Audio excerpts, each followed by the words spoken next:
আসসালামু আলাইকুম। জীবনের পাঠ্যশালা ইউটিউব চ্যানেলের সম্মানিত দর্শক শ্রোতা, আজ আমরা কুরবানি ঈদের তাৎপর্য এক ভিন্ন আঙ্গিকে সুফিবাদের আলোয় বোঝার চেষ্টা করব।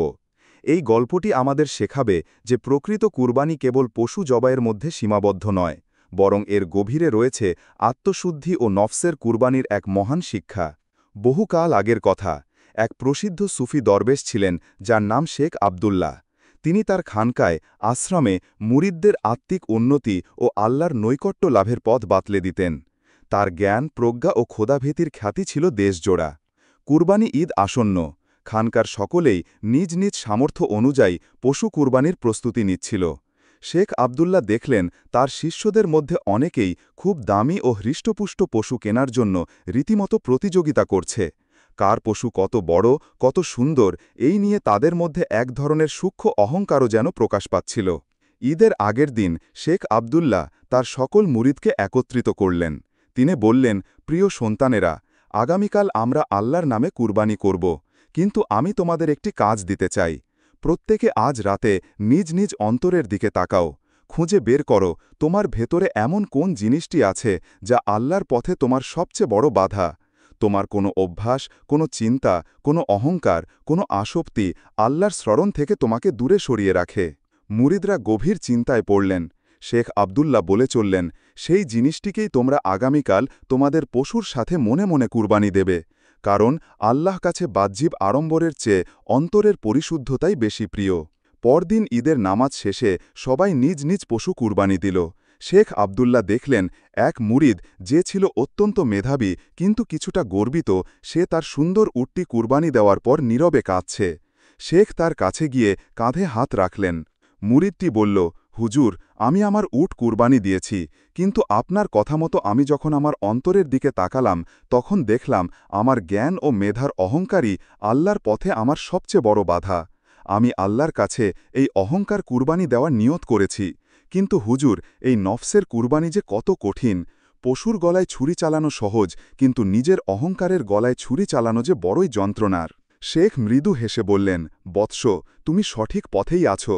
হজরত ইব্রাহিম আলাহিসাল্লাম যেমন তার প্রিয়তম পুত্রকে কুরবানি করতে প্রস্তুত হয়েছিলেন, তেমনি আল্লাহর প্রিয় বান্দা হতে হলে আমাদেরও নিজেদের ভেতরের ইসমাইলকে, অর্থাৎ আমাদের প্রিয় রিপুগুলোকে, আমাদের নফসকে আল্লাহর সন্তুষ্টির জন্য কুরবানি করতে প্রস্তুত থাকতে হবে।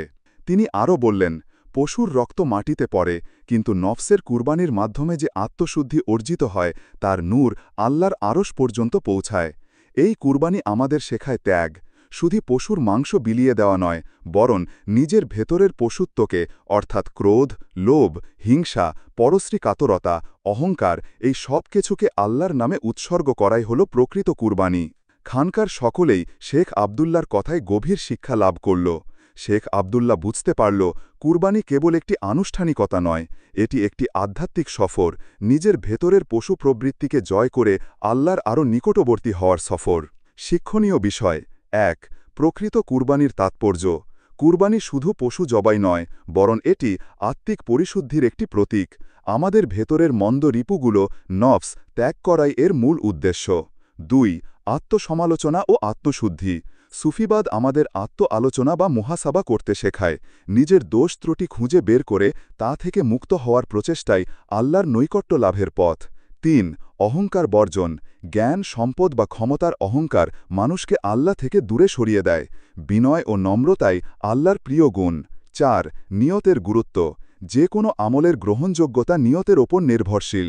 লোক দেখানো বা প্রতিযোগিতামূলক মনোভাবের চেয়ে আল্লাহর সন্তুষ্টি অর্জনের খালেস নিয়ত অধিক গুরুত্বপূর্ণ। ৫. ত্যাগের অনুশীলন। কুরবানি আমাদের আল্লাহর ভালোবাসায় নিজের প্রিয় বস্তু ও প্রবৃত্তিকে ত্যাগ করতে শেখায়। এই ত্যাগ পার্থিব আসক্তি কমিয়ে আধ্যাত্মিক উন্নতিতে সহায়তা করে।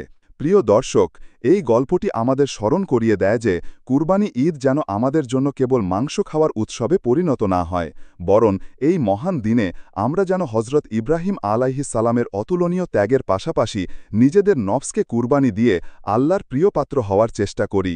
জীবনের পাঠশালার পক্ষ থেকে সবাইকে আসন্ন ঈদের অগ্রিম শুভেচ্ছা। আল্লাহ আমাদের কুরবানি ও সকল সৎকর্ম কবুল করুন। আমেন।